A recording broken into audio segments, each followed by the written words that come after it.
నమస్తే, welcome to BCN news. నేను విజయలక్ష్మి. ముందుగా ముఖ్యాంశాలు. పాలకొల్లులో నిర్మాణ దశలో ఉన్న టిట్కో గృహాలను వచ్చే నెల 15 లోపు పూర్తి చేయాలి. అధికారులను ఆదేశించిన మంత్రి నిమ్మల రామానాయుడు.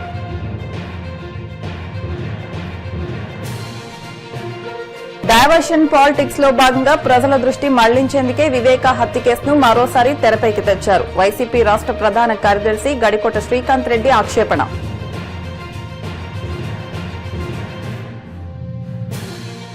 రక్షకులుగా ఉండాల్సిన పోలీసులే భక్షకులుగా మారుతున్నారన్న కృత్తివెన్ను జడ్పీటీసీ రత్నకుమారి. బంటుమిల్లిలో జరిగిన ఘటనే దీనికి సజీవ సాక్ష్యమని ఆవేదన.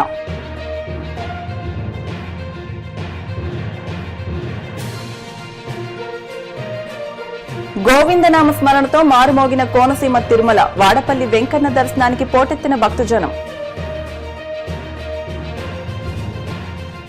పశ్చిమ గోదావరి జిల్లా పాలకొల్లులో నిర్మాణ దశలో ఉన్న ఎన్టీఆర్ కాలనీలోని టిట్కో గృహాలు వచ్చే నెల 15 లోపు పూర్తి చేయాలని మంత్రి నిమ్మల రామానాయుడు అధికారులను ఆదేశించారు. పట్టణంలోని 27వ ward Christian burial ground, Ellarpeta park, TIDCO గృహాల నిర్మాణం, కొత్త కుళాయి చెరువుగట్టు ఆధునీకరణ, ఎన్టీఆర్ కళాక్షేత్రం నిర్మాణ పనులను మంత్రి నిమ్మల పరిశీలించారు. అనంతరం వివిధ శాఖల అధికారులతో సమీక్షా సమావేశం నిర్వహించారు. ఇప్పటికే టిట్కో గృహాలను లబ్దిదారులకు దశల వారీగా అందించామని, ఇంకా 1536 ఇళ్లు అందజేయాల్సి ఉందన్నారు. త్వరితగతిన నిర్మాణం పూర్తి చేసి సెప్టెంబర్ 15 నాటికి లబ్దిదారులకు అందించే విధంగా ప్రణాళికాబద్దంగా పనులు చేయాలన్నారు. ఈ కార్యక్రమంలో Narsapuram RDO Dasiraju, municipal commissioner D Kiran Kumar, DE Raj Kumar, TIDCO గృహాల డిఏఈ తోట నారాయణరావు, కూటమి నేతలు పెచ్చేటి బాబు, గండేటి వెంకటేశ్వరరావు, కర్ణెన గౌరనాయుడు, ఉన్నమట్ల కబద్ది, బోనం చిన్నబాబు, జక్కంపూడి కుమార్, ధనాని ప్రకాష్ తదితరులు పాల్గొన్నారు. నియోజకవర్గాన్ని అభివృద్ధిలో ఆదర్శంగా అగ్రగామిలో నిలపాలనేటువంటి ఆలోచనలో భాగంగా వారం కూడా ఈ నియోజకవర్గంలో జరుగుతున్నటువంటి పనుల్ని అధికారులతోటి, ఏజెన్సీలతోటి, ప్రజాప్రతినిధుల సమక్షంలో రివ్యూ చేసుకుంటూ ఎప్పటికప్పుడు సూచనలు ఇస్తూ ఆ యొక్క పనుల్ని ముందుకు తీసుకెళ్తున్న విషయం మీ అందరికీ తెలుసు. అందులో భాగంగానే ఈరోజు కూడా డాక్టర్ బిఆర్ అంబేద్కర్ భవన్, ముస్లిం షాదీఖానా, గౌడ సెట్టిబలిజ భవనం, ఎన్టీఆర్ టిట్కో ఇళ్లు అసంపూర్తిగా ఏవైతే మిగిలిపోయాయో అవన్నీ కూడా పూర్తి చేయడం, అదేవిధంగా ఆ ఎన్టీఆర్ టిట్కో ఇళ్లలో మౌలిక వసతులు ఏర్పాటు విషయంలో ఏ రకంగా నిధులు కేటాయించుకోవాలి, అదేవిధంగా మన ప్రభుత్వ ఆసుపత్రికి సంబంధించి మరియు ఎన్టీఆర్ బొండాడు వెంకటరాజ గుప్తా ఎన్టీఆర్ కళాక్షేత్రం, అదేవిధంగా 2 పార్క్స్, మన కుళాయి చెరువు దగ్గర యొక్క బండ్ స్ట్రెంగ్థనింగ్ అండ్ సుందరీకరణ, తూర్పుగాపు కళ్యాణ మండపం, ఇట్లా అనేకమైనటువంటి విషయాలతో పాటుగా పాలకొల్లు పట్టణంలో ఇంకా రోడ్స్ కానీ, డ్రైన్స్ కానీ ఎక్కడెక్కడ అవసరాలు ఉన్నాయి, ఆ రోడ్స్ డ్రైన్స్ని మనం ఎప్పటిలాగా ఆ బ్యాలెన్స్ కూడా మనం క్లియర్ చేస్తాం. ఇట్లా ప్రతి పనిని కూడా ప్రతి వారం కూడా రివ్యూ చేసుకుంటూ ఆ పనుల్ని ముందుకు తీసుకెళ్తున్నటువంటి సందర్భంగా ఈరోజు కూడా ఆర్డీఓ గారు, అదేవిధంగా మన తెలుగుదేశం, జనసేన, బీజేపీ నాయకులు, అధికారులందరితో కూడా ఈరోజు కూడా రివ్యూ చేసుకుని ఆ వర్క్ షెడ్యూల్ కూడా రూపొందించుకుని ఏ టైంలో ఏ వర్క్ కంప్లీట్ చేస్తారనేటువంటిది క్లారిటీగా షెడ్యూల్ తీసుకుని ఆ షెడ్యూల్ ప్రకారం ఆ డేట్స్కి అవి కంప్లీట్ చేసేటువంటి విధంగా టార్గెట్ కూడా ఈరోజు అధికారులకి, ఏజెన్సీలకు కూడా ఇవ్వడం జరిగింది. డీఎస్సీ అక్రమాలు. పోలీసులు ప్రయాణిస్తున్న కారులో గంజాయి దొరికిన ఘటన.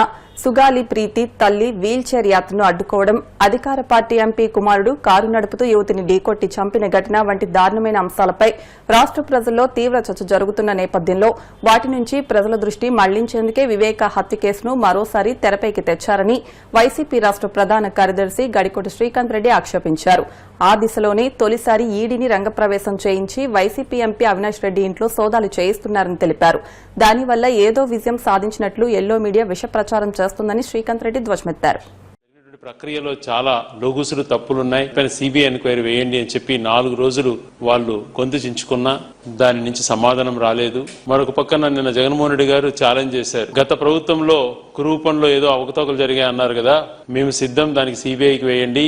అలాగే డిఎస్సిలో ఎస్పెషలీ కోర్స్ కోటాలో జరిగినటువంటి అక్రమాల పైన సిబిఐ వేద్దాము అని అంటే ఇంతవరకు దాని గురించి సమాధానము లేదు. మరొక పక్కన శాంతియుతంగా ఒక ఎస్టీ మహిళ సుగాలి ప్రీతికి సంబంధించిన అంశం పైన గత చంద్రబాబు నాయుడు గారి హయాంలోనే ఆ హత్య కూడా జరిగింది. దానిపైన నిరసన తెలియజేస్తామంటే ఆ తల్లిని అడ్డుకొని నానా హింసలకు గురి చేశారు. మరొక పక్కన రాజమండ్రిలో నిర్దాక్షిణంగా మెడికల్ విద్యార్థిని ప్రియాంకను చంపినటువంటి విధానాన్ని ఏ రకంగా పెట్టరేగిపోతోంది గంజాయి బ్యాచ్ అనే దానిపైన సమాధానం చెప్పట్లేదు. మరొక పక్కన అదే రకంగా పోలీస్ ఇన్స్పెక్టర్ ఒక వెహికల్ లో గంజాయి రెడ్ హ్యాండెడ్ గా దొరికి ఆ గంజాయి పట్టుబడ్డంతో దాని విన్యాసాలు రకరకాల డైవర్షన్ టాపిక్స్ చేసినా కూడా తప్పు జరిగింది అన్నటువంటిది అందరికీ తెలిసిపోయింది, ప్రజలకు తెలిసిపోయింది అన్నటువంటి ఉద్దేశం. పోలీస్ వ్యవస్థను ఏ రకంగా దిగజార్చారు అన్నటువంటి సమయంలో చర్చ జరుగుతున్న సమయంలో మరొక పక్కన ఒక అధికార పార్టీకి సంబంధించిన పార్లమెంట్ సభ్యుడు కొడుకు హిట్ అండ్ రన్ ఒక పాపాన్ని నిర్దాక్షిణంగా రెక్లెస్ డ్రైవింగ్ తో ఎలా చంపిందో మనం చంపేశాడో చూసాం. ఇవన్నీ ఒక ఎత్తుంటే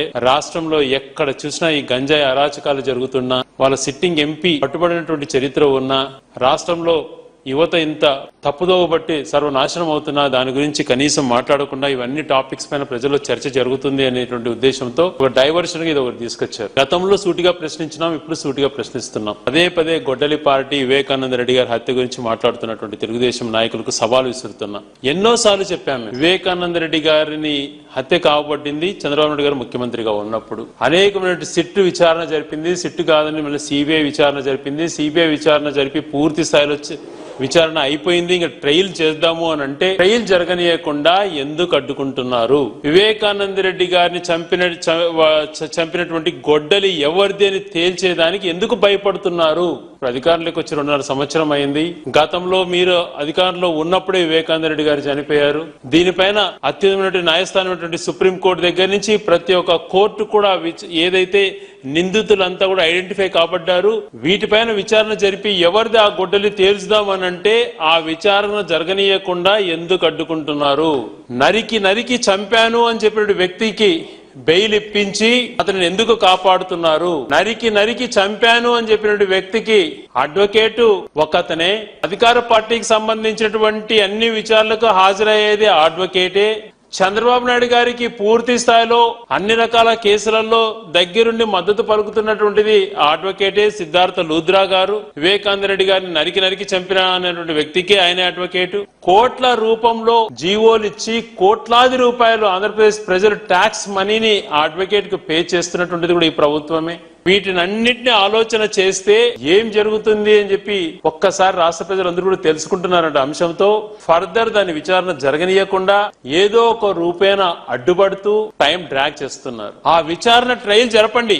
మీరు తప్పని తేలినా మీకున్నటువంటి ఏదైనా యంత్రాంగం కానీ ఇంకొక దాంతో ఈడీలు కానీ ఇంకొకటి కానీ చేసుకోండి, దాంట్లో కూడా ఏదైనా నిర్ధారణ అయితే నిరూపించండి. కానీ డ్రాగ్ చేసేటువంటి విధానాన్ని, నింద మోపేటువంటి విధానాన్ని మానుకోండి. అది స్పష్టంగా తెలుసు అందరికి. కానీ మీకున్నటువంటి మీడియా శక్తితో ఆ నింద వైఎస్ఆర్ కాంగ్రెస్ పార్టీ పైన గొడ్డలి పార్టీ నువ్వు మాట్లాడుతున్నావు కదా, మేము ఇప్పుడు సవాల్ విసురుతున్నాం. వివేకానంద రెడ్డి గారిని చంపినటువంటి ఆ గొడ్డలి ఎవరిది అనేటువంటి విచారణ వచ్చేటప్పుడు ఎందుకు అడ్డుకుంటున్నారు? అంటే ఆల్రెడీ మీకు వెన్నపోటు పార్టీ అనేటువంటి ముద్ర ఉంది.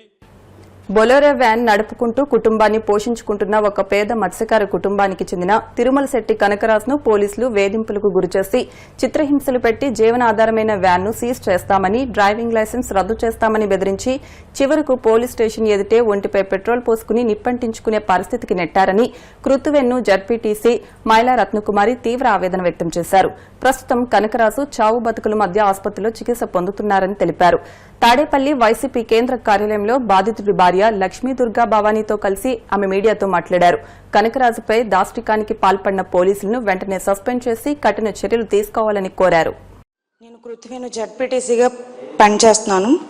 మా మండల పరిధిలోని గరిస్పూడి పంచాయతీలో తిరుమల శెట్టి కనకరాజు అనే వ్యక్తి తను బొలెరో వ్యాన్ అంటే కిరాయికి తిప్పుకుంటూ ఉంటాడు. తను అదే ప్రాసెస్ లో విజయవాడ నుండి బంటుమిల్లి మీదుగా వస్తుండగా బంటుమిల్లిలో తనకి చిన్న వర్క్ పడి అక్కడికి బంటుమిల్లి వేలోకి వెళ్ళడం జరిగింది. వెళ్తుండగా అక్కడ ఎస్ఐ గారు టర్నింగ్ పాయింట్లో ఫైన్స్ అనేది వేస్తున్నారు. ఫైన్స్ వేసేటప్పుడు ఈయన వచ్చే ప్రాసెస్లో హార్న్ వేశారు. ఎస్ఐ గారు ఇక్కడ ఫైన్లు వేస్తుంటే నువ్వు హార్న్ వేస్తావా, నీ వెహికల్ పక్క ఏంటి ఆప్ చేయి, నువ్వు దిగిరా, నీ కాగితాలు అవి చూపించి అని చెప్పి అక్కడున్న అంటే హోమ్ గార్డు అట్లాగే కానిస్టేబుల్స్ ఎస్ఐ గారు ఇతన్ని బెదిరించడం జరిగింది. వీళ్ళు ఏం చేశారంటే ఎందుకు సార్ ఆప్ చేస్తున్నారు అని చెప్పి వాగ్వాదం అంటే అడిగారు. అడిగినప్పుడు కనకరాజు పైన వాళ్ళు అమానుషంగా ప్రవర్తించి నీ దగ్గర కాగితాలు ఏమున్నా, నీ యూనిఫామ్ ఏదని చెప్పి అడిగారు. వెంటనే అతను యూనిఫామ్ అనేది వేసుకుని ఆ వెహికల్లో నుండి దిగడం జరిగింది. దిగి సార్ క్షమించండి, నేను ఏం తప్పు చేశానో చెప్పండి, పోనీ ఫైన్ వేసి పంపించేయండి అని చెప్పి అతను ఎస్ఐ గారిని బతిపానుకోవడం జరిగింది. అయితే ఎస్ఐ గారు ఎక్కడ కూడా వినకుండా అక్కడి నుండి పోలీస్ స్టేషన్కి అనేది అతన్ని బలవంతంగా తీసుకెళ్లే ప్రాసెస్లో ఆ రోడ్డు మీద అతన్ని అమానుషంగా కొట్టడం, ఆ హోమ్ గార్డ్ కూడా కొట్టిన వీడియో క్లిప్పింగ్స్ కూడా ఉన్నాయి. ఏం చేశారంటే ఇంకా ఇతను వీడియో తీయడం స్టార్ట్ చేశాడు.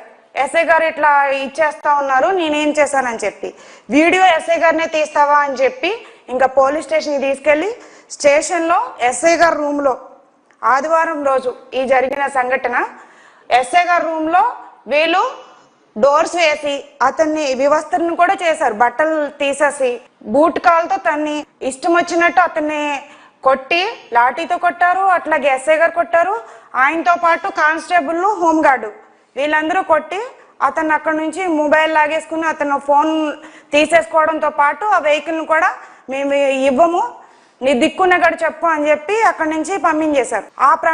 పంపించేస్తే అతను ఏం చేయాలో తెలియక వెళ్ళిపోయే ప్రాసెస్లో వీళ్ళు ఏం చేశారంటే డ్రంక్ అండ్ డ్రైవ్ కేసు అనేది నమోదు చేశారు. అతన్ని డ్రంక్ అండ్ డ్రైవ్ కేసు కింద ఫైన్ వేయడం జరిగింది.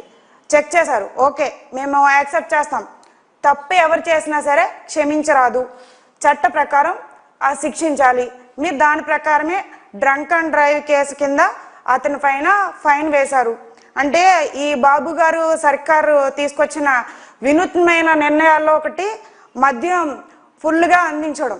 అంటే మీరు ఫుల్గా మందు కొట్టండి అని చెప్పి వీళ్ళే చెప్తారు, ఆ తర్వాత ఫైన్ కొట్టండి అని చెప్పి పోలీస్ అధికారులను అక్కడికి పంపించి ఫైన్ వేస్తూ ఉంటారు. ప్రతి గల్లీకి ప్రతి బడ్డీ షాప్లోనూ ఈ మద్యం ఏరులయ్యే పారుతూ ఉంది. ఆయన ఉంటేనే మాకు అండగా ఉంటుంది. ఇప్పుడు ఆయన పరిస్థితి ఎలా ఉంది, మమ్మల్ని ఎవరు చూసి వాళ్ళని ఎవరు లేరు. ఆయనే మమ్మల్ని పోసిందాడు, ఏదో కష్టం మీద ఆయన బండి తెచ్చుకున్నారు. ఆ బండి కూడా సీల్ చేసేస్తాను, రద్దు చేసేస్తానని ఎస్సీ నాగరాజ్ అంట అతని పేరు. ఆయన చాలా దారుణంగా చేశారంట. హోంగార్డ్ అని అతను కూడా చాలా దారుణంగా చేశారంట. మేము చెప్పుకునేదే పోలీసులు ఎంత దారుణంగా చెప్తే మేము ఇంకెవరికి చెప్పుకోము బాధ. ఇప్పుడు ఆయన పరిస్థితి చెప్పలేమని అంటున్నారు. పోలీసులు ఎంత కఠినంగా ఉంటే అలాగండి. 3 రోజులు చిత్రహింసలు పెట్టారంట స్టేషన్ లోను. ఆ రోజు ఆదివారం నైట్ చాలా ఇదిగా 5ంటికి తీసుకెళ్లి 9-10 ఆ టైం వరకు కొడతానే ఉన్నారంట అతన్ని. ఆ రోజు ఆదివారం నైట్ ఇంటికి వచ్చినాడు 11 అయింది. ఏం జరిగింది ఏంటనంటే మా ఆయన చెప్పారు, ఇలాగా రోడ్డు మీద డ్రంక్ అండ్ డ్రైవ్ చేయకోకుండా అసలు డ్రంక్ అండ్ డ్రైవ్ అంటే ఏంటండి, రోడ్డు మీద చేయాలి పోలీసులు అనేది. అలాంటిది ఆయన బండి మీద లాక్కుని షర్టు పిచ్చుకుని లాక్కుని స్టేషన్ లోపల తీసుకెళ్లి తలుపులేసి మరి అతని బట్టలు ఉప్పేసి మరి దారుణంగా పోలీసులు బూటకాలతో తొక్కడం తన్నడం చాలా దారుణంగా కొట్టారంటండి. 5ంటి నుంచి నైట్ 10ంటి వరకు కొడతానే ఉన్నారంట ఆయన్ని. కొట్టేది కాకుండా మళ్ళీ అతను బెదిరింపులు అంట, నీ లైసెన్స్ ఏదో ఉందో అది రద్దు చేసేస్తాం, వ్యాన్ కూడా సీలేసేస్తాం అని అన్నారంట. నేను ఏం చేశాను సార్, అసలు నా మీద కక్ష ఏంటండి, వీడియో తీసినందుక కక్ష అన్నారంట. అన్నా సరే నీ అంతేంటో తేల్చేస్తాను అన్నారంట. అప్పటికి నేను గంట బట్టి ఫోన్ చేస్తే అసలు ఆ ఫోన్ ఆదినంలో పెట్టేసుకున్నారు. ఫోన్ నాకు కంగారు పడి పక్కన అతనితో ఫోన్ చేస్తే అప్పటికి 10-11 ఆ టైంలో ఫోన్ ఎత్తారు. కానిస్టేబుల్ అంటే అతను ఎవరు పేరు చెప్పలేదు. ఇలాగా తనకు సంబంధించిన వాళ్ళు ఎవరైనా ఉంటే స్టేషన్ కాడికి రండి, ఏమీ కాదు డ్రంక్ అండ్ డ్రైవ్ లో కొంచెం దొరికాడు, వచ్చి సంతకం పెట్టి తీసుకెళ్ళిపోండి అన్నట్టు చెప్పారు. కొట్టారు తిట్టారని చెప్పలేదు మాకు. మా తమ్ముడు వేరే కుర్రోడు వెళ్ళి తీసుకుని వద్దామని వెళ్ళేటప్పటికి చాలా దారుణంగా ఉన్నారంట. ఆయన చూసి మా తమ్ముడు ఏడ్చాడంటండి. పోలీసుల దగ్గరికి వెళ్ళి ఎస్సీ దగ్గరికి వెళ్ళి ఏం జరిగింది ఏంటంటే, మీ బావ చేసేది వీడియో తీసాడంట, వీడియో తీసి పైగా పెడతాడంట, మా ఉద్యోగాలు పోతాయంట అని లేనిపోని అన్ని పెట్టారండి. ఆయన ఆ రోజు నైట్ సంతకం పెట్టి తీసుకొస్తే మళ్ళీ వెళ్ళి మా తమ్ముడు వెళ్ళి వ్యాన్ తాళము బండి అడిగారంటండి. ఎవరు రేపు రండి రేపు ఇస్తానని దారుణంగా మాట్లాడాడంట. నాగరాజ్ అతని పేరు నాగరాజ్ అంటండి, ఎస్సీ పేరు. ఇంటికి తీసుకొచ్చిన తర్వాత ఆ రోజు నైట్ మనం ఎడుతూనే ఉన్నారు. మా ఆయన ఏం చేయాలో తెలియక అన్నం కూడా తెలియలేదు. ఆ తెల్లారి పొద్దున్న నేను తెలిసిన అతను ఉంటే మాకు తరపున మా అమ్మ తరపున పంపాను, ఇద్దరిని కలిపి పంపాను. పంపితే గంట వరకు లోపల కూర్చుని ఎస్ఐ బయటికి రాలేదంట. ఈయన వెళ్దాం అని అన్నా సరే లోపలికి రావద్దన్నారంట కానిస్టేబుల్ వాళ్ళును. అతను పెద్ద అతన్ని. ఇప్పుడు కాసేపు ప్రకటనలు.